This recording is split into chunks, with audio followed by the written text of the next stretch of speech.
முஸ்லிம் அல்லாத வழிபாட்டு தலங்களில் நடைபெறும் விழாக்கள், இறுதி சடங்குகள் அல்லது வேறு எந்த நிகழ்வுகளுக்கும் தலைவர்களையோ அல்லது முஸ்லிம்களையோ அழைக்கும் போது இஸ்லாமிய அதிகாரிகளின் ஒப்புதலை பெற வேண்டும் என்ற புதிய விதிமுறையை மாய்கா சாடியுள்ளது.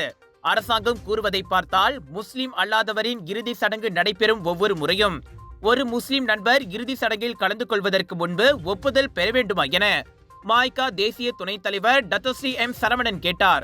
ஒன்றுபட்ட மற்றும் இணக்கமான நாடாக இருப்பதன் மூலம் மலேசியா அமைதியையும் செழிப்பையும் அனுபவித்து வருகிறது. எனவே முஸ்லிம்களுக்கான வழிகாட்டுதல்களில் நிச்சயமாக அத்தகைய திருத்தம் தேவையில்லை என்றே மாய்கா கருதுவதாக அவர் கூறினார். இஸ்லாமிய சமய விவகாரங்களுக்கான பிரதமர் துறை அமைச்சர் Dato doctor Mohammad Naim Mokhtar மக்களவையில் வழங்கிய பதில்தான் இன்று பெரும் சர்ச்சையாக வெடித்துள்ளது. சபா முதல் பெர்லிஸ் வரை பல்வேறு இனங்களிடையே நம்பிக்கை, சகிப்புத்தன்மை மற்றும் நல்லெண்ணத்தின் அடிப்படையில் இந்த தேசத்தை கட்டி எழுப்பிய நமது முன்னோடி தலைவர்களின் முயற்சிகளை அரசாங்கத்தை இந்நடவடிக்கை குறைத்து மதிப்பிடுகிறது. சர்ச்சைக்குரிய இச்சட்ட திருத்தம் ஒற்றுமை அரசாங்கத்திற்கு முஸ்லிம் அல்லாதவர்களின் ஆதரவை குறைக்க வாய்ப்புள்ளது.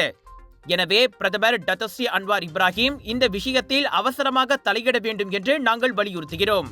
முஸ்லிம்களாக இருந்தாலும் சரி, முஸ்லிம் அல்லாதவர்களாக இருந்தாலும் சரி, சமய உணர்வுகளை தொடும் முடிவுகளை எடுக்கும்போது அரசாங்கமும் அதன் தலைவர்களும் மற்ற இனங்களுடன் கலந்தாலோசிக்க வேண்டும் என மாய்கா வலியுறுத்துவதாக சரவணன் கூறினார்.